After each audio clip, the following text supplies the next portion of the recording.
ದ್ವಿತೀಯ PUCಯಲ್ಲಿ ರಾಜ್ಯಶಾಸ್ತ್ರವನ್ನು ಓದುತ್ತಿರುವಂಥ ವಿದ್ಯಾರ್ಥಿಗಳಿಗೆ ಸ್ವಾಗತ. ಈಗ ನಿಮ್ಮ ಒಂದು ದ್ವಿತೀಯ PUC ಮಾದರಿ ಪ್ರಶ್ನೆ ಪತ್ರಿಕೆ ಒಂದು ನೋಡಿ 2025-26ನೇ ಸಾಲಿನ ಅಂದರೆ ಈ ಹೊಸ ಮಾದರಿ ಪ್ರಶ್ನೆ ಪತ್ರಿಕೆಯ ಪ್ರಶ್ನೆ ಮತ್ತು ಉತ್ತರಗಳನ್ನು ನೋಡೋಣ. ನೋಡಿ ಈ ಎಲ್ಲ ಇವನ್ನ ನೀವು ಮೊದಲೇ ಬರೀಬೇಕಾಗ್ತದೆ. ಅದಕ್ಕೆ ಯಾಕಂದರೆ ಪ್ರಥಮವಾಗಿ ಬರೆದ ಉತ್ತರಗಳನ್ನು ಮಾತ್ರ ಮೌಲ್ಯಮಾಪನದಲ್ಲಿ ಪರಿಗಣಿಸಲಾಗುವುದು ಅಂತ ಕೊಟ್ಟಿದ್ದಾರೆ ಭಾಗ ಎದಲ್ಲಿ. ಆದ ಕಾರಣ ನೀವು ಭಾಗ ಎದಲ್ಲಿ ಒಮ್ಮೆ ಬರೆಯೋದು ಮತ್ತು ಅದನ್ನು ಕಾಟ್ ಹಾಕೋದು ಈ ರೀತಿ ಮಾಡಬೇಡಿ. ನೀವು ಏನು ಪ್ರಥಮವಾಗಿ ಬರೀತಿರಲ್ಲ ಆ ಉತ್ತರಗಳನ್ನು ಮಾತ್ರ ಮೌಲ್ಯಮಾಪನದಲ್ಲಿ ಪರಿಗಣಿಸ್ತಾರೆ. ಅದಕ್ಕೆ ನಿಮ್ಗೆ ಏನಾದರೂ ನೆನಪಾಗಲಿಲ್ಲ ಅಂದರೆ ಅಲ್ಲಿ ಖಾಲಿ ಬಿಟ್ಟು ಆ ನಂತರ ಅಲ್ಲೇ ಬರೀಬೇಕು. ನೀವು ಬರೆದು ಇದನ್ನು ಮಾಡೋದು ಹೀಗೆಲ್ಲ ಮಾಡಬೇಡಿ. ಈಗ ಕೆಳಗಿನ ಪ್ರಶ್ನೆಗಳಿಗೆ ಸರಿಯಾದ ಉತ್ತರಗಳನ್ನು ಆಯ್ಕೆ ಮಾಡಿ ಬರೆಯಿರಿ. ನೋಡಿ, ಮರು ಮತದಾನದ ವಿಷಯಕ್ಕೆ ಸಂಬಂಧಿಸಿದಂತೆ ಕೆಳಗೆ ನೀಡಿರುವ ಯಾವ ಹೇಳಿಕೆಯು ಸರಿಯಾಗಿದೆ? ನೋಡಿ, ಇಲ್ಲಿ ಮತದಾನದ ಸಮಯದಲ್ಲಿ ಮತಯಂತ್ರದ ನಾಶ, ಮತದಾರನು ಚುನಾವಣಾ ನಿಯಮಗಳನ್ನು ಉಲ್ಲಂಘಿಸುವುದು, ಮತದಾನ ರಹಸ್ಯವನ್ನು ಉಲ್ಲಂಘಿಸುವುದು, ಮತ ಹಾಕಲು ಮತದಾರನು ನಿರಾಕರಿಸುವುದು. ನೋಡಿ, ಮರು ಮತದಾನದ ವಿಷಯಕ್ಕೆ ಮತ ಹಾಕಲು ಮತದಾರನು ನಿರಾಕರಿಸುವುದು ಇದಂತೂ ನಿಮ್ಗೆ ಗೊತ್ತೇ ಇದೆ. ಅದು ನಿರಾಕರಿಸಿ ಮಾಡಿದ್ರೆ ಮತ್ತೆ ಯಾಕೆ ಮರು ಮತದಾನ ಮಾಡ್ತಾರ? ಇಲ್ಲಿ ಯಾವುದು ಸರಿ ಅಂತ ಅನಿಸ್ತದೆ? ನೋಡಿ, ಮತದಾನದ ಸಮಯದಲ್ಲಿ ಮತಯಂತ್ರದ ನಾಶ, ಮತದಾರರು ಚುನಾವಣಾ ನಿಯಮಗಳನ್ನು ಉಲ್ಲಂಘಿಸುವುದು, ಮತದಾನ ರಹಸ್ಯವನ್ನು ಉಲ್ಲಂಘಿಸುವುದು. ಇದರಲ್ಲಿ ಇವೆಲ್ಲ ನಾವು ನೋಡಿದಾಗ ನೋಡಿ ಬಿ ಮಾತ್ರ ಮತದಾರನು ಚುನಾವಣಾ ನಿಯಮಗಳನ್ನು ಉಲ್ಲಂಘಿಸುವುದು. ಇಲ್ಲ ಇಲ್ಲಿ ಬಿ ಮತದಾನದ ಸಮಯದಲ್ಲಿ ಮತಯಂತ್ರದ ನಾಶ. ನೋಡಿ, ಒಬ್ಬನೇ ನಿಯಮ ಉಲ್ಲಂಘಿಸಿದ್ರೆ ಅದೇನು ಸಂಬಂಧ ಬೀಳೋದಿಲ್ಲ. ಮತದಾನದ ಸಮಯದಲ್ಲಿ ಮತಯಂತ್ರನೇ ನಾಶ ಆದರೆ ಬಹಳಷ್ಟು ಜನರಿಗೆ ಅದರಿಂದ ಇದಾಗ್ತದೆ. ಆದ ಕಾರಣ ಮರು ಮತದಾನಕ್ಕೆ ಅವಾಗ ನಾವು ಇದನ್ನು ಮಾಡ್ಬೋದು. ವಿಶ್ವ ಪರಿಸರದ ದಿನಾಚರಣೆಯನ್ನು ಈ ದಿನದಂದು ಆಚರಿಸಲಾಗುವುದು. ನೋಡಿ, ತುಂಬ ಸುಲಭವಾದ ಪ್ರಶ್ನೆ. ದಿನಾಚರಣೆಗಳನ್ನು ಕೆಲವೊಂದನ್ನು ನೀವು ನೆನಪಿನಲ್ಲಿ ಇಡಬೇಕಾಗ್ತದೆ. ಇದು ಉತ್ತರ ಡಿ, 5ನೇ ಜೂನ್ ವಿಶ್ವ ಪರಿಸರ ದಿನಾಚರಣೆ. ಲಿಬಿಯಾದ ನಿರಂಕುಶಾಧಿಕಾರಿ ಯಾರು? ನೋಡಿ, ಲಿಬಿಯಾದ ನಿರಂಕುಶಾಧಿಕಾರಿ ಮ್ಯೂಮರ್ ಗಡಾಫಿ. ಉತ್ತರ ಬಿ. ಯಾವ ಸಂಘಟನೆಯು ಮುಂದಿನ ಪೀಳಿಗೆಯನ್ನು ಯುದ್ಧವೆಂಬ ವಿಧ್ವಂಸಕಾರಿ ಪ್ರವೃತ್ತಿಯಿಂದ ರಕ್ಷಿಸುತ್ತದೆ? ನೀಡಿರುವ ಚಿತ್ರವನ್ನು ವೀಕ್ಷಿಸಿ ಕೆಳಗಿನ ಉತ್ತರವನ್ನು ಆರಿಸಿ ಎಂದಿದ್ದಾರೆ. ಇಲ್ಲಿ ನೋಡಿ, ಈ ಚಿತ್ರವನ್ನು ನೋಡಿದರೆ ನಮ್ಗೆ ಗೊತ್ತಾಗ್ತದೆ ಇದು ವಿಶ್ವಸಂಸ್ಥೆಯ ಒಂದು ಚಿತ್ರ. ಈ ಕೆಳಗಿನ ಯಾವ ಹೇಳಿಕೆ ಸೂಕ್ತವಾಗಿದೆ? ಇಲ್ಲಿ ನೋಡಿ, ಇಂದಿರಾ ಗಾಂಧಿ ಮತ್ತು ಜಡೆ ಭುಟ್ಟೋ ತಾಷ್ಕೆಂಟ್ ಒಪ್ಪಂದಕ್ಕೆ ಸಹಿ ಹಾಕಿದರು. ನೋಡಿ, ತಾಷ್ಕೆಂಟ್ ಒಪ್ಪಂದ ಯಾರ ನಡುವೆ? ಅವಾಗ ಲಾಲ್ ಬಹದ್ದೂರ್ ಶಾಸ್ತ್ರಿ ಅವರಿದ್ದರು. ಅಯೂಬ್ ಖಾನ್ ಮತ್ತು ಇಂದಿರಾ ಗಾಂಧಿ ಸಿಮ್ಲಾ ಒಪ್ಪಂದಕ್ಕೆ ಸಹಿ ಹಾಕಿದರು. ಇದು ಅಲ್ಲ. ಜವಾಹರ್ಲಾಲ್ ನೆಹರು ಮತ್ತು ಚೌವೆನ್ ಲಾಯ್ ಪಂಚಶೀಲ ತತ್ವಕ್ಕೆ ಸಹಿ ಹಾಕಿದರು. ಇದು ಸರಿಯಾದ ಒಂದು ಹೇಳಿಕೆ. ಸಿ ಸರಿಯಾದ ಹೇಳಿಕೆ. ಈಗ ನಾವು ಕೆಳಗಿನ ಪ್ರಶ್ನೆಗಳಿಗೆ ಖಾಲಿ ಬಿಟ್ಟ ಸ್ಥಳ ಭರ್ತಿ ಮಾಡಿ. ಸೆಕೆಂಡ್ ಇದಕ್ಕೆ ಬಂದ್ವಿ. ಈಗ ಇಲ್ಲಿ ನೋಡಿ, 5 ನಿಮಗೆ ಪದಗಳನ್ನು ಆಲ್ರೆಡಿ ಕೊಟ್ಟಿರ್ತಾರೆ. ಯಾವುದು ಸೂಕ್ತವಾದದ್ದು ಅನ್ನೋದನ್ನು ನೋಡಿ ನಾವು ಬರಿಬೇಕಾಗ್ತದೆ. ಮೊದಲನೇದು ನೋಡಿ, ಡ್ಯಾಶ್ ರವರು ತಾವು ಆಯ್ಕೆಯಾಗಿ ಬಂದ ಪಕ್ಷವನ್ನು ಬಿಟ್ಟು ಬೇರೆ ಪಕ್ಷಕ್ಕೆ ಸೇರಿದಾಗ ಪಕ್ಷಾಂತರ ನಿಷೇಧ ಕಾಯ್ದೆ ಅನುಸಾರ ಶಾಸನ ಸಭಾ ಸದಸ್ಯವನ್ನು ಕಳೆದುಕೊಳ್ಳುವುದಿಲ್ಲ. ಯಾರು? ಸ್ಪೀಕರ್. ಯಾಕಂದರೆ ಯಾರು ಸ್ಪೀಕರ್ ಆಗಿ ಆಯ್ಕೆ ಆಗ್ತಾರೆ ಆಗ ಅವರು ಪಕ್ಷಾತೀತರಾಗ್ತಾರೆ. ಯಾವುದೇ ಪಕ್ಷಕ್ಕೆ ಅವರು ಸಂಬಂಧ ಪಡೋದಿಲ್ಲ. ಆದ ಕಾರಣ ಅವರು ತಮ್ಮ ಪಕ್ಷವನ್ನು ಬಿಟ್ಟು ಬೇರೆ ಪಕ್ಷಕ್ಕೆ ಸೇರಿದರೂ ಕೂಡ ಪಕ್ಷಾಂತರ ನಿಷೇಧ ಕಾಯ್ದೆ ಅವರಿಗೆ ಅನ್ವಯಿಸುವುದಿಲ್ಲ. ಅವರು ಸದಸ್ಯತ್ವವನ್ನು ಕಳೆದುಕೊಳ್ಳುವುದಿಲ್ಲ. ಡ್ಯಾಶ್ ರಂದು ಜೈವಿಕ ವೈವಿಧ್ಯ ಕಾಯ್ದೆ ಜಾರಿಗೆ ಬಂತು. ಯಾವಾಗ ಜಾರಿಗೆ ಬಂತು? 2002. ನೋಡಿ, ಅತ್ಯಂತ ಸುಲಭ. ಇಲ್ಲಿ ಯಾವುದೇ ಒಂದು ಇಸ್ವಿ ಅದು ಇಲ್ಲ. 2002 ಒಂದೇ ಇರೋದು. ಆರಾಮಾಗಿ ನೀವು ಕಂಡುಹಿಡಿಬೋದು. ಇನ್ನು ಡ್ಯಾಶ್ ರವರು ಅಸ್ಮಿತೆಯ ರಾಜಕಾರಣವನ್ನು ಗುರುತಿಸಿದರು. ಡ್ಯಾಶ್ ರವರು ಯಾರು? ಕಾಫ್ಮೆನ್, LA ಕಾಫ್ಮೆನ್ ಅವರು ಅಸ್ಮಿತೆಯ ರಾಜಕಾರಣವನ್ನು ಗುರುತಿಸಿದರು. ಅಂತಾರಾಷ್ಟ್ರೀಯ ನ್ಯಾಯಾಲಯವು ನೋಡಿ, ತುಂಬ ಸುಲಭವಾದ ಪ್ರಶ್ನೆ. ದಿ ಹೇಗ್ ಅನ್ನೋ ಪಟ್ಟಣದಲ್ಲಿ ದಿ ಹೇಗ್ನಲ್ಲಿದೆ. CHOGM ನ ನಾಯಕತ್ವವನ್ನು ಡ್ಯಾಶ್ ದೇಶ ವಹಿಸಿದೆ. ನೋಡಿ, ಉಳಿದದ್ದು ಯಾವುದು? ಇಂಗ್ಲೆಂಡ್ ದೇಶ ವಹಿಸಿದೆ. ಇನ್ನು ಹೊಂದಿಸಿ ಬರೆಯಿರಿ. ನೋಡಿ, boundary commission sir Cyril Radcliffe. Lal Bahadur Shastri academy ಮಸೂರಿಯಲ್ಲಿದೆ. ಭಯೋತ್ಪಾದನೆ ಅಂತಂದರೆ ಟೆರರೆ. 24ನೇ ಅಕ್ಟೋಬರ್ 1945 ಏನಾಯ್ತು? ಆ ದಿವಸ ವಿಶ್ವಸಂಸ್ಥೆಯ ಸ್ಥಾಪನೆ ಆಯಿತು. ನೋಡಿ, ಅತ್ಯಂತ ಸುಲಭ ಪ್ರಶ್ನೆ. Mooknayak doctor BR Ambedkar. ಇನ್ನು ಈ ಕೆಳಗಿನ ಪ್ರಶ್ನೆಗಳಿಗೆ ಒಂದೊಂದು ವಾಕ್ಯದಲ್ಲಿ ಉತ್ತರಿಸಿರಿ ಎಂದಿದ್ದಾರೆ. ಆಪರೇಷನ್ ಪೋಲೋ ಅಂದ್ರೇನು? ನೋಡಿ, ಆಪರೇಷನ್ ಪೋಲೋ ಅಂತ ಎದಕ್ಕಂತೀವಿ? ನೋಡಿ, ಹೈದರಾಬಾದ್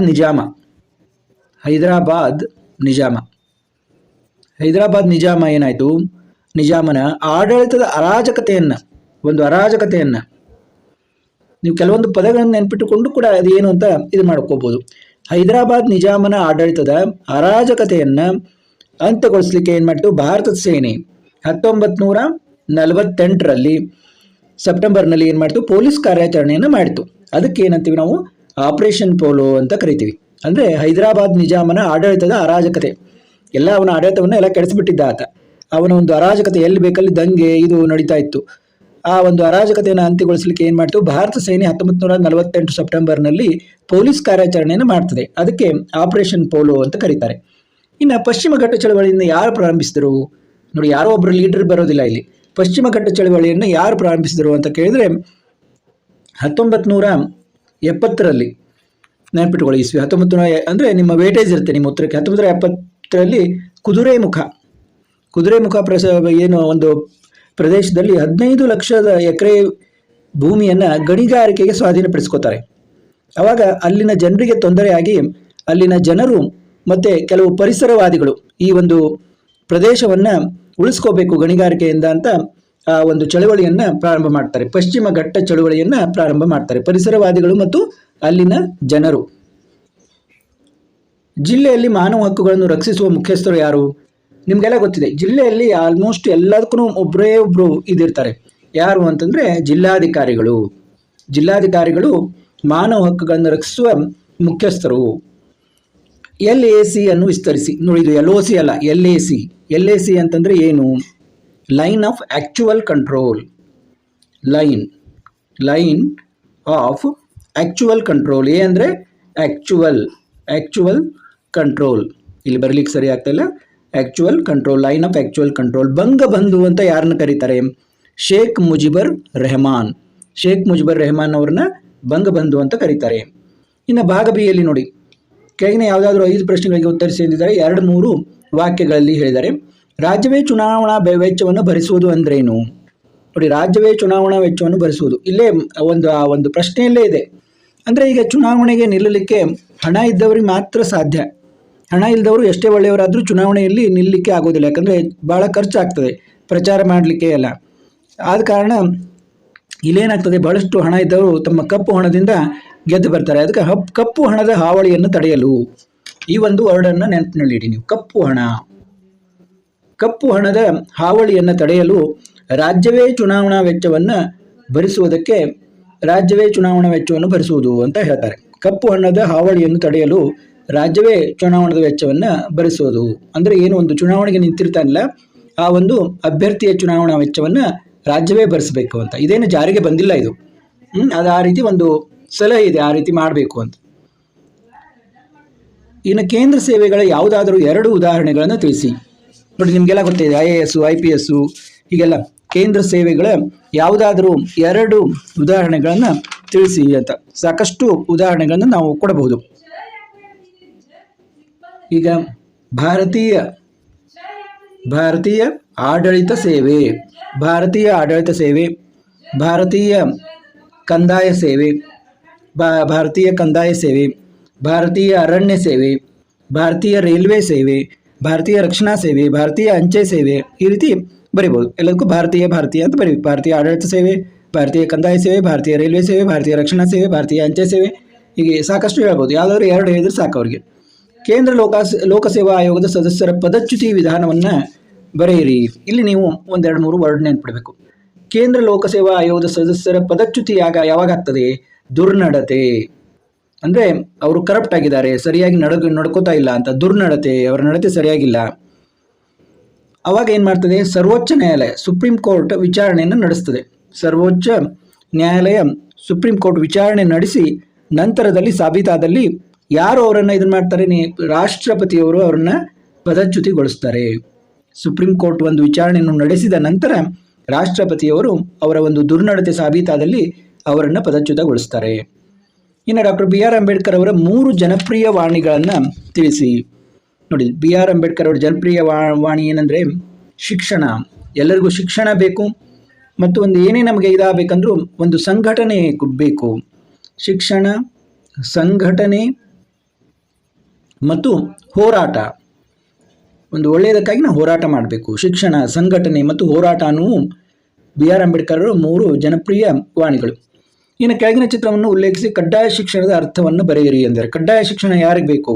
6 ರಿಂದ 14 ವರ್ಷದ ಮಕ್ಕಳಿಗೆ ಒಂದು ಉಚಿತ ದಾಖಲಾತಿ ಅಂದರೆ ಫ್ರೀಯಾಗಿ ಅವ್ರನ್ನ ಅಡ್ಮಿಷನ್ ಮಾಡಿಸ್ಕೊಳ್ಳೋಕ್ಕಾಗ್ತದೆ. ನಿಮ್ಗೆ ಗೊತ್ತಿದೆ, ಸರ್ಕಾರಿ ಶಾಲೆಗಳಲ್ಲಿ ಫ್ರೀಯಾಗಿ ಅಡ್ಮಿಷನ್ ಮಾಡಿಸ್ಕೊತಾರೆ ಮತ್ತು ಅಟೆಂಡೆನ್ಸ್ ಕೊಡ್ತಾರೆ. ಫ್ರೀಯಾಗಿ ಉಚಿತ ದಾಖಲಾತಿ ಮತ್ತು ಉಚಿತ ಹಾಜರಾತಿ ಮತ್ತು ಅವ್ರಿಗೆಲ್ಲ ವಿಧದ ಶಿಕ್ಷಣವನ್ನು ಪಡೆಯಲು ಮಕ್ಕಳಿಗೆ ಎಲ್ಲ ವಿಧದ ಸವಲತ್ತುಗಳನ್ನು ಕೊಡ್ತಾರೆ.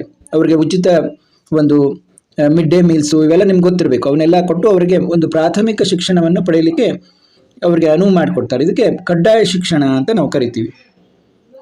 NDA ಮೈತ್ರಿಕೂಟದ ಯಾವುದಾದ್ರೂ 2 ರಾಜಕೀಯ ಪಕ್ಷಗಳನ್ನು ತಿಳಿಸಿ. ನೋಡಿ, ನಿಮಗೆ ಗೊತ್ತಿರ್ಬೋದು, ಬಿಜೆಪಿ, ಸಂಯುಕ್ತ ಜನತಾದಳ, ಲೋಕ ಜನಶಕ್ತಿ, JDS, ಸಂಯುಕ್ತ ಜನತಾದಳ, ಲೋಕ ಜನಶಕ್ತಿ. ಅಂತಾರಾಷ್ಟ್ರೀಯ ಸಂಬಂಧಗಳನ್ನು ವ್ಯಾಖ್ಯಾನಿಸಿ. ನೋಡಿ, ಅಂತಾರಾಷ್ಟ್ರೀಯ ಸಂಬಂಧಗಳನ್ನು ಯಾವ ರೀತಿ ಸುಲಭವಾಗಿ ನಾವು ವ್ಯಾಖ್ಯಾನಿಸಬಹುದು?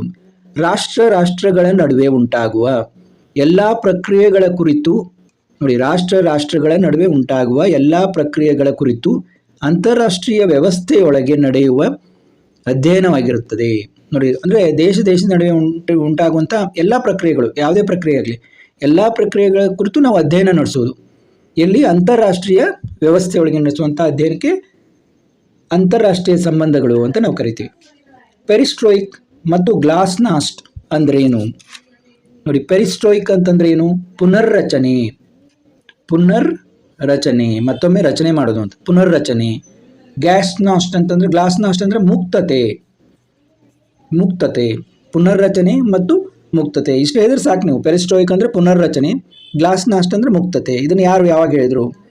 ನಿಮ್ಗೆ ಗೊತ್ತಿದ್ರೆ ಬರೀಬೋದು. 1985ರಲ್ಲಿ ರಷ್ಯಾದ ಅಧ್ಯಕ್ಷ ಮಿಖೈಲ್ ಗೋರ್ಬಚೇವ್ ಜಾರಿಗೆ ತಂದಂತಹ ಆರ್ಥಿಕ ಮತ್ತು ರಾಜಕೀಯ ಸುಧಾರಣೆಗಳು.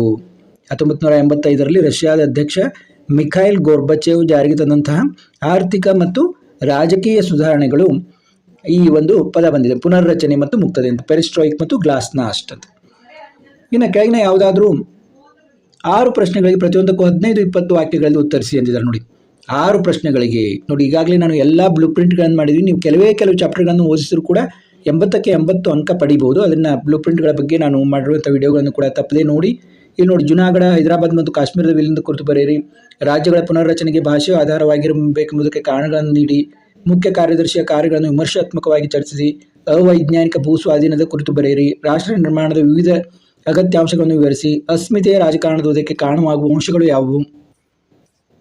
ಯುವಜನಾಂಗವು ಭ್ರಷ್ಟಾಚಾರ ವಿರುದ್ಧ ಚಳವಳಿಯಲ್ಲಿ ಸಕ್ರಿಯವಾಗಿ ಪಾಲ್ಗೊಳ್ಳುವರು ಎಂಬುದನ್ನು ಈ ಚಿತ್ರ ವೀಕ್ಷಿಸಿ ಸಮರ್ಥಿಸಿ. ಅಂತಾರಾಷ್ಟ್ರೀಯ ಸಂಬಂಧಗಳ ಪರಿಕಲ್ಪನೆಯನ್ನು ವಿವರಿಸಿರಿ. ವಿಶ್ವಶಾಂತಿಯನ್ನು ಪ್ರೋತ್ಸಾಹಿಸುವ ನಿಟ್ಟಿನಲ್ಲಿ ಸಂಸ್ಥೆಯಲ್ಲಿ ಭಾರತದ ಪಾತ್ರವನ್ನು ವಿಮರ್ಶಕವಾಗಿ ಚರ್ಚಿಸಿ. ಇನ್ನು ನೋಡಿ, ಕೆಳಗಿನ ಯಾವುದಾದ್ರೂ 2 ಪ್ರಶ್ನೆಗಳಿಗೆ 30 ವಾಕ್ಯ 40 ವಾಕ್ಯಗಳಲ್ಲಿ ಉತ್ತರಿಸಿ. ಭಾರತದಲ್ಲಿ ಪಕ್ಷ ಪದ್ಧತಿಯ ಸ್ವರೂಪವನ್ನು ವಿವರಿಸಿ. ಕೋಮುವಾದ ಕಾರಣಗಳು ಮತ್ತು ಅವುಗಳ ಪರಿಹಾರೋಪಾಯಗಳನ್ನು ವಿವರಿಸಿ. ಉದಾರೀಕರಣದ ಅರ್ಥ, ಮಹತ್ವ ಮತ್ತು ರಾಜಕೀಯ ಪರಿಣಾಮಗಳನ್ನು ವಿವರಿಸಿ. ಭಾರತ ವಿದೇಶಾಂಗ ನೀತಿಯ ಮೂಲ ತತ್ವಗಳನ್ನು ವಿವರಿಸಿ. ಇಲ್ಲಿ ಕೂಡ ನೀವು ಬ್ಲೂ ಪ್ರಿಂಟನ್ನು ನೋಡಿಕೊಂಡು ಯಾವ ಚಾಪ್ಟರ್ನಿಂದ 10 ಮಾರ್ಕ್ಸ್ ಕ್ವಶನ್ ಬರ್ತವೆ ಅನ್ನೋದನ್ನು ನೋಡಿಕೊಂಡು ನೀವು ತಯಾರಾಗಿಬಿಟ್ರೆ, ನಾನು ಏನಾಗಲೇ ವಿಡಿಯೋದಲ್ಲಿ ಹೇಳಿದ್ದೀನಿ ಯಾವ ರೀತಿ ತಯಾರಾಗಬೇಕು, ಆ ರೀತಿ ನೀವು ತಯಾರಾಗಿಬಿಟ್ರೆ ಆರಾಮಾಗಿ ನೀವು 80ಕ್ಕೆ 80 ಅಂಕ ಪಡಿಬೋದು. ಇನ್ನು ಭಾಗಿ ಅಂತ ದೃಷ್ಟಿ ವಿಕಲಚೇತನ ವಿದ್ಯಾರ್ಥಿಗಳಿಗಾಗಿದೆ. ಇದೇ ರೀತಿ ನಾವು ಈಗ ಪೇಪರ್ 2 ಮತ್ತು ಪೇಪರ್ 3ಗಳನ್ನು ಕೂಡ ನೋಡೋಣ. ಈ ಚಾನಲ್ಗೆ ಸಬ್ಸ್ಕ್ರೈಬ್ ಆಗಿದವರು ಸಬ್ಸ್ಕ್ರೈಬ್ ಆಗಿ ಮತ್ತೆ ಭೇಟಿಯಾಗೋಣ. ಈಗಾಗಲೇ ಇತಿಹಾಸದ ಎಲ್ಲ ಒಂದು ಪತ್ರಿಕೆಗಳನ್ನು ಕೂಡ ಮಾಡಿದ್ದು, ಅವನ್ನು ಕೂಡ ನಮ್ಮ ಚಾನಲಲ್ಲಿ ಲಭ್ಯವಿದೆ. ಅವನ್ನು ನೋಡಿ ಮತ್ತೆ ಭೇಟಿಯಾಗೋಣ.